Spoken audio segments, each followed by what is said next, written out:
In school, I think I was about 12 or 13. Uh, it was the time to recite the Pledge of Allegiance, and I refused. My teacher said, "Jacque, will you step out?" So I stepped out. I didn't have my hand up. She grabbed me by the ear, and she took me to the principal's office because I didn't conform to the Pledge of Allegiance.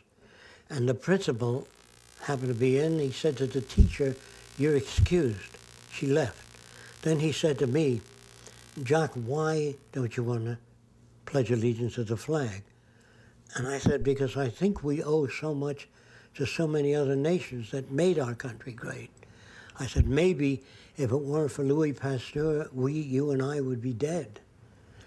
And I said, and then when you go back to the Arabs and working on the electric battery years ago, and all the foreign contributions of the balloon and many, Leonardo da Vinci, and I said, we owe so much to so many, I think I'd rather pledge allegiance to the earth and all the people on it to take care of it, the earth and the people, to the best of my ability. So he picked up the phone, he called my mother. He said, "Could you come into my office right away?" My mother came weeping. She was worried about that. I might have done something awful. And I may have done something awful. My mother came into the office, said, "What happened?" He said, "Nothing happened. I'm going to take Jacque to Macy's Saturday and buy him a microscope and whatever books he wants, and I'm going to rope off the back of the class and let him do what he wants to do. He's not going to be given any homework, particularly history, because he doesn't believe in it." My mother said, "Well, how will he be able to live in the world if he doesn't do the academic things that other children are doing, if he doesn't get this?" Well, he said he doesn't believe in history. He believes that history is rewritten to make the victor look great, that it has little to do with reality. I can't alter that. So my mother said, "But he won't be given any homework. How is he going to learn new things?" I said, "I wouldn't worry about that." Anyway, he roped off the back of the class, and then he died after a few years, and they cut out that privilege. So I played hooky for months. I didn't go back to school. I went to the Museum of Natural History, the Science Museum in the News Building, the public library, and I read what I wanted to read. And I was away from home, from school, almost continuously. I hardly ever went back. Well, in taking books out of the library, I remember underlying significance only. I would underline, I didn't care about anything in the Wright brothers book until they killed a pigeon and began to launch it. That was the beginning of significance. And then I took that into intelligence, and I didn't like intelligence tests because they were only measuring your acculturation, your association with a given culture.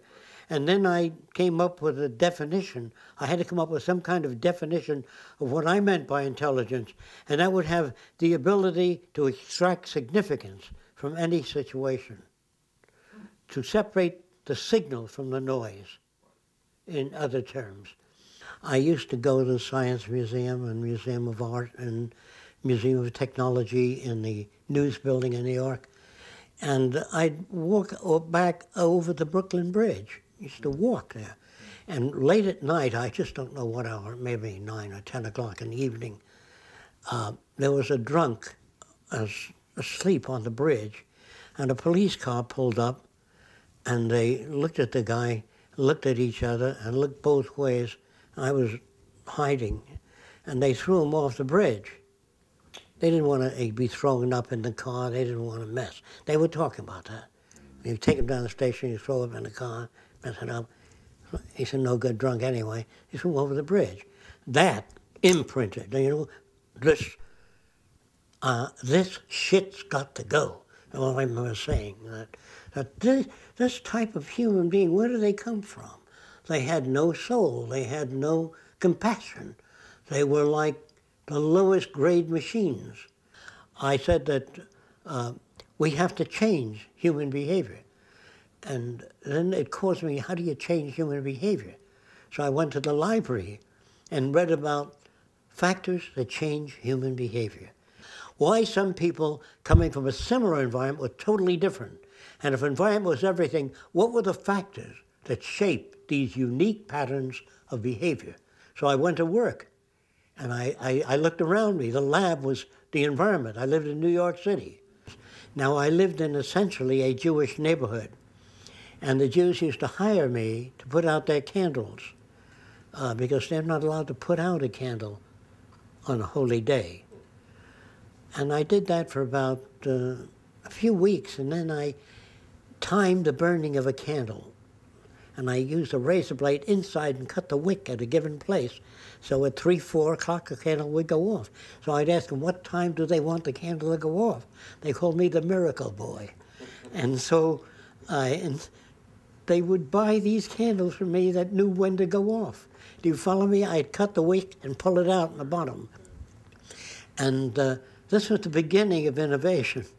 And of course, to me, all that appeared as superstitions, unworthy of the concept of a deity. You know, they reduced the behavior of a deity to more like what they were, more like their value systems. The deity got angry if you didn't do certain things, and he created lightning and floods and disease. So in my neighborhood, I asked questions like, what are the most difficult people in the neighborhood or out of this neighborhood to communicate with? And I wanted to try my ability at communication. So they said, well, there's an old Arab community in Atlantic Avenue that still believe the earth is flat. I said, well, that's interesting. And who is the leader in that group? A guy named Elbaz. So I called him on the phone. I said, I am Arab. I would like, you know, because I can pass as Arab too. So I would like to talk to you about the earth and about the world. You are Arab, from where are your parents? Is the way he spoke. So I got to Atlantic Avenue and I said, you believe the world is round? No. That means unacceptable. It's flat, you can see, look, it's flat. There's no round. He says, if he round, man, he walk here, he fall me down. You see? That meant he has intellect, I didn't. So I understood his language, and then he said to me, he said, how he can be round, the water is going to fall off, the ocean going to fall down. So I knew what he needed.